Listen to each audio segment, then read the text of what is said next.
Next topic data structures. എന്താണ് ഈ data structures? നമുക്ക് ഒരു കൂട്ടമായിട്ടുള്ള വാല്യൂസ് കൃത്യമായി നമ്മുടെ മെമ്മറിയിൽ സ്റ്റോർ ചെയ്ത് വയ്ക്കാം. അങ്ങനെ സ്റ്റോർ ചെയ്ത് വയ്ക്കുന്ന ഒരു സംവിധാനത്തെ ഡേറ്റ സ്ട്രക്ചേഴ്സ് എന്ന് പറയുന്നു. എന്താണ് ഇതുകൊണ്ടുള്ള ഉപയോഗം? നമുക്ക് ഇന്ന് നമ്മൾ സ്ഥിരമായിട്ട് നമ്മുടെ ജീവിതത്തിൽ ചെയ്തുകൊണ്ടിരിക്കുന്ന ഒരുപാട് കാര്യങ്ങൾ ഡേറ്റ സ്ട്രക്ചേഴ്സിൽ ഉൾപ്പെടുത്താം. ഒരു ഉദാഹരണത്തിന് നമ്മുടെ ഒരു മേശയുടെ മുകളിലായിട്ട് നമ്മൾ പഠിക്കുന്ന എല്ലാ ടെക്സ്റ്റ് ബുക്കുകളും ഒരുമിച്ച് അടുക്കി വെച്ചിരിക്കുന്നു. അപ്പോൾ ഒരു ബുക്കിൻ്റെ മേലെ അടുത്ത ബുക്ക്, അതിൻ്റെ മേലെ അടുത്ത ബുക്ക്, അങ്ങനെ നമുക്ക് ഒരുമിച്ചായിട്ട് ആ ബുക്കുകളെ അറേഞ്ച് ചെയ്യാം. ഇങ്ങനെ അറേഞ്ച് ചെയ്യുന്നതിന് ഡാറ്റ സ്ട്രക്ചർ എന്ന് നമുക്ക് പറയാം. അപ്പോൾ ഡാറ്റ സ്ട്രക്ചർ എന്താണ്? ഒരു കൂട്ടമായിട്ടുള്ള അത്രയും വാല്യൂസ് അല്ലെങ്കിൽ അത്രയും സാധനങ്ങൾ ഒരേപോലെയുള്ളത് ഒരുമിച്ചാക്കി വെക്കുന്നതിന് ഡാറ്റ സ്ട്രക്ചർ എന്ന് പറയുന്നു. ഡാറ്റ സ്ട്രക്ചറിനെ തരം തിരിച്ചിട്ടുള്ളത് simple data structure, compound data structure. Simple എന്ന് പറഞ്ഞ് വളരെ ലഘുവായ രീതിയിലുള്ള ഡാറ്റ സ്ട്രക്ചറുകളുണ്ട്. അതേപോലെ തന്നെ കോമ്പൗണ്ട് എന്ന് പറഞ്ഞാൽ കുറച്ച് സങ്കീർണമായ രീതിയിലുള്ള ഡാറ്റ സ്ട്രക്ചേഴ്സും നമുക്കുണ്ട്. ഇനി സിമ്പിളിൽ അറേയും സ്ട്രക്ചറുമാണ് വരുന്നത്. എറേ ഓൾറെഡി നമുക്കറിയാം എന്താണ്, ഒരു കൂട്ടം ആളുകളെക്കുറിച്ചോ അല്ലെങ്കിൽ നമുക്ക് എന്തിനെക്കുറിച്ചെങ്കിലും ഒരു ഗ്രൂപ്പ് ഓഫ് വാല്യൂസ്, ഒരേ ഡാറ്റ ടൈപ്പിൽ പെടുന്ന ഗ്രൂപ്പ് ഓഫ് വാല്യൂസ് സ്റ്റോർ ചെയ്യിക്കുന്നതിനെയാണ് എറേ എന്ന് പറയുന്നത്. സ്ട്രക്ചർ എന്താണ്? നമുക്ക് വ്യത്യസ്തമായിട്ടുള്ള ഡാറ്റ ടൈപ്പുകളിൽ പെടുന്ന വാല്യൂസിനെ നമ്മൾ ഒരുമിച്ച് ചേർത്തിട്ട് മെമ്മറിയിൽ സ്റ്റോർ ചെയ്യിക്കുന്നതാണ് സ്ട്രക്ചർ. അപ്പോൾ ഈ രണ്ട് സംവിധാനങ്ങളും വരുന്നത് സിമ്പിൾ ഡാറ്റ സ്ട്രക്ചേഴ്സിലാണ്. അതേസമയം കോമ്പൗണ്ട് ഡാറ്റ സ്ട്രക്ചർ എന്ന് പറഞ്ഞിട്ട് നമുക്ക് വേറൊരു സംഭവമുണ്ട്. എന്താണ് ഈ കോമ്പൗണ്ട് ഡാറ്റ സ്ട്രക്ചർ എന്ന് പറഞ്ഞാൽ? അതായത് നമുക്ക് വേണമെങ്കിൽ നമ്മളുടെ ഈ ഡാറ്റയെ ലീനിയർ ആയിട്ട് സ്റ്റോർ ചെയ്യാം. അതായത് ഒരു ലൈൻ പോലെ, ഒരു വരി പോലെ നമുക്കിതിനെ സ്റ്റോർ ചെയ്യിക്കാം. അതല്ലെങ്കിൽ നമുക്ക് ഒരു മരത്തിൻ്റെ ഒരു ഷേപ്പിൽ, അതായത് ഒരു വേര് മുതൽ അതിന് കുറേ ചില്ലകളൊക്കെ ആയിട്ടുള്ള രീതിയിൽ നമുക്ക് വേണമെങ്കിൽ ബ്രാഞ്ചിങ് ആയിട്ടും അതിനെ സ്റ്റോർ ചെയ്യിക്കാം. അങ്ങനെ ബ്രാഞ്ചിങ് ആയിട്ടൊക്കെ സ്റ്റോർ ചെയ്യിക്കുമ്പോൾ അത് ട്രീ അല്ലെങ്കിൽ ഗ്രാഫ് എന്നൊക്കെ പറയാം. അതാണ് നോൺ ലീനിയർ. അതായത് ഒരിക്കലും ഒരു വരിയായിട്ട് നമുക്കത് രേഖപ്പെടുത്താൻ പറ്റില്ല. പകരം ഒരു മരത്തിൽ നിന്ന് കുറേ ചില്ലകൾ പോലെ അങ്ങനത്തെ ഒരു സംവിധാനമാണ് നോൺ ലീനിയർ. പകരം ലീനിയർ എന്ന് പറഞ്ഞാൽ സ്റ്റാക്ക്, ക്യൂവ്, ലിങ്ക് ലിസ്റ്റ്. നമ്മൾ ഇതിനെക്കുറിച്ചാണ് ഈ ചാപ്റ്ററിൽ ഡിസ്കസ് ചെയ്യാൻ പോണത്. സ്റ്റാക്ക് എന്ന് പറഞ്ഞാൽ എന്താണ്? നമുക്കിപ്പോൾ ഒരു ടേബിളിൻ്റെ മുകളിൽ കുറേയധികം പ്ലേറ്റുകൾ നമ്മൾ ഒരുമിച്ച് ഒരു പ്ലേറ്റിൻ്റെ മേലെ അടുത്ത പ്ലേറ്റായിട്ട് അതിനെ വെച്ചിരിക്കുന്നു. അതൊരു സ്റ്റാക്കാണ്. പിന്നെ മറ്റൊരു ഉദാഹരണം പറയുകയാണെങ്കിൽ ഒരു ബാഗ് എടുത്തിട്ട് ആ ബാഗിൽ ഒന്നുമില്ല, ആ ബാഗിലേക്ക് നമ്മൾ ഓരോ സാധനങ്ങളായിട്ട് അതിൻ്റെ അകത്തേക്ക് ഇടുന്നു. അപ്പോൾ അവസാനം ആ ബാഗ് നിറയുന്നു. അപ്പോൾ മുകളിൽ കൂടിയാണ് നമ്മൾ അതിലേക്ക് നിറയ്ക്കണത്.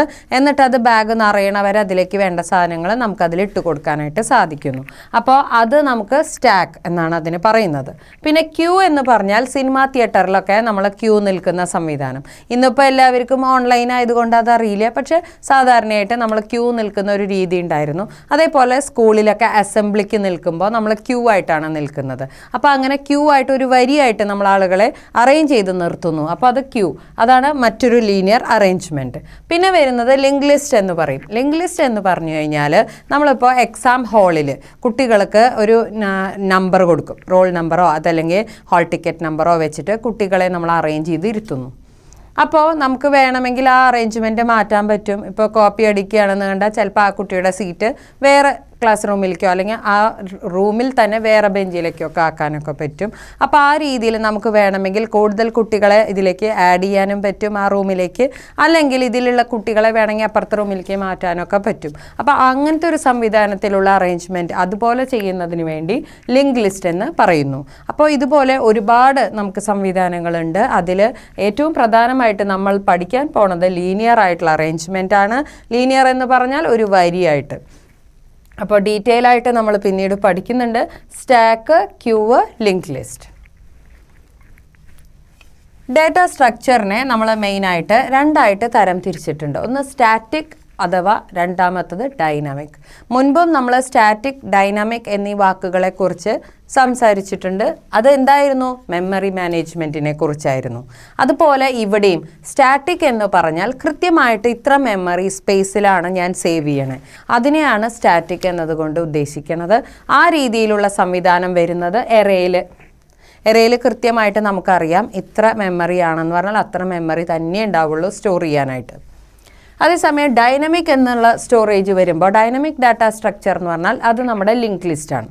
അതിലെന്താ പ്രത്യേകത എന്ന് വെച്ചാൽ ഞാൻ നേരത്തെ പറഞ്ഞ പോലെ ഒരു റൂമിൽ ഇപ്പോൾ 20 കുട്ടികളാണ് എക്സാം എഴുതാൻ പോണത്. അപ്പോൾ നമുക്ക് വേണമെങ്കിൽ അത് 15ആയി കുറയ്ക്കാം, അല്ല അത് 25ആയി കൂട്ടാനും സാധ്യതയുണ്ട്. അങ്ങനെ നമുക്ക് കൂട്ടണമെങ്കിലും അവിടെ നമുക്ക് ഡൈനമിക്കലി, അതായത് പ്രോഗ്രാം റൺ ചെയ്യുന്ന സമയത്താണ് നമ്മൾ ആ വാല്യൂ എൻറ്റർ ചെയ്യണത്. അതനുസരിച്ച് നമുക്കത് കൂട്ടാം. ഡാറ്റ സ്ട്രക്ചറിൻ്റെ സൈസ് അത് ലിങ്ക് ലിസ്റ്റിൽ പറ്റും, പക്ഷേ എറേയിൽ പറ്റില്ല. എറേ സ്റ്റാറ്റിക്കിനുള്ള ഉദാഹരണമാണ്, ലിങ്ക് ലിസ്റ്റ് ഡൈനമിക്കിനുള്ള ഉദാഹരണമാണ്. ഇനി ഓപ്പറേഷൻസ്, എന്തൊക്കെ ഓപ്പറേഷൻസ് ആണ് നമുക്ക് ഇതിൽ ചെയ്യാനായിട്ട് പറ്റുന്നത്? ആദ്യമായിട്ട് നോക്കാം ട്രാവേഴ്സിങ്. എന്താണ് ട്രാവേഴ്സിങ് എന്ന് പറഞ്ഞാൽ? ഡിസ്പ്ലേ ചെയ്യുക. അതായത് നമ്മളിപ്പോൾ ഒരു ക്ലാസ്സിൽ പഠിക്കുന്ന കുട്ടികളുടെ ഫുൾ പേരുകൾ സ്റ്റോർ ചെയ്ത് വെച്ചിരിക്കുകയാണെങ്കിൽ ആ പേരുകൾ അത് കഴിയുമ്പോൾ നമുക്ക് ഡിസ്പ്ലേയിൽ കാണിക്കാം. അങ്ങനെ നമ്മൾ ഡിസ്പ്ലേയിൽ ആ പേരുകൾ കാണിക്കുകയാണെങ്കിൽ അതിനെ നമ്മൾ പറയുന്ന പേരാണ് ട്രാവേഴ്സിങ് എന്നുള്ളത്. അത് കഴിഞ്ഞാൽ രണ്ടാമത്തത് സെർച്ചിങ്. എന്താണ് സെർച്ചിങ് എന്ന് പറഞ്ഞു കഴിഞ്ഞാൽ? നമുക്ക് ഒരു വാല്യൂ അവിടെ നമ്മൾ തിരയണം. അപ്പോൾ ആ വാല്യൂവിനെ നമ്മളവിടെ തിരയുമ്പോൾ അതിനെ നമ്മൾ പറയുന്ന പേരാണ് സെർച്ചിങ്. ഇപ്പോൾ ഒരു ഉദാഹരണത്തിന് നമുക്കിപ്പോൾ ക്ലാസ്സിലത്തെ കുട്ടികളുടെ മുഴുവൻ മാർക്ക് നമ്മൾ എൻറ്റർ ചെയ്ത് കഴിഞ്ഞാൽ അതിൽ ആർക്കെങ്കിലും 100 മാർക്ക്, 100ൽ 100 ഉണ്ടോ, അല്ലെങ്കിൽ 90 ഉണ്ടോ, അല്ലെങ്കിൽ 40 ഉണ്ടോ എന്നിങ്ങനെ നമുക്ക് തിരഞ്ഞ് കണ്ടുപിടിക്കാനുള്ള സംവിധാനമാണ് സെർച്ചിങ് എന്ന് പറയുന്നത്. പിന്നെ ഇൻസേർട്ടിങ് എന്ന് പറഞ്ഞാൽ എന്താണ്? നമുക്ക് വേണമെങ്കിൽ വാല്യൂസിനെ അവിടെ ഇൻസേർട്ട് ചെയ്യിക്കാൻ പറ്റും. അതേപോലെ നമ്മുടെ ആവശ്യത്തിനനുസരിച്ചിട്ട് നമുക്ക് വേണമെങ്കിൽ അതിനെ ഡിലീറ്റ് ചെയ്യാനും നമുക്ക് സംവിധാനമുണ്ട്. അത് കഴിഞ്ഞാൽ സോർട്ടിങ്. നമുക്കിത് കിട്ടിക്കഴിഞ്ഞാൽ ആ ഫുൾ ലിസ്റ്റിലുള്ള കുട്ടികളുടെ വേണമെങ്കിൽ മാർക്ക് നമുക്ക് വേണമെങ്കിൽ അസെൻഡിങ് ഓർഡറിലോ അല്ലെങ്കിൽ ഡിസെൻഡിങ് ഓർഡറിലോ ആക്കി ക്രമീകരിക്കാനായിട്ട് പറ്റും. പിന്നെ മെർജിങ് എന്ന് പറഞ്ഞാൽ കമ്പൈൻ ചെയ്യുക, ഒരുമിച്ചാക്കുക. നമുക്കിപ്പോൾ 2 ലിസ്റ്റുകളായിട്ടാണ് പേരുകൾ ഇരിക്കണേ വെച്ചാൽ അതിനെ നമുക്ക് ഒരുമിച്ചാക്കാനായിട്ടും സാധിക്കും. അപ്പോൾ ഇതെല്ലാം നമുക്ക് ഡാറ്റ സ്ട്രക്ചറിൽ നമ്മൾ ചെയ്യാൻ പോകുന്ന ഓപ്പറേഷൻസ് ആണ്.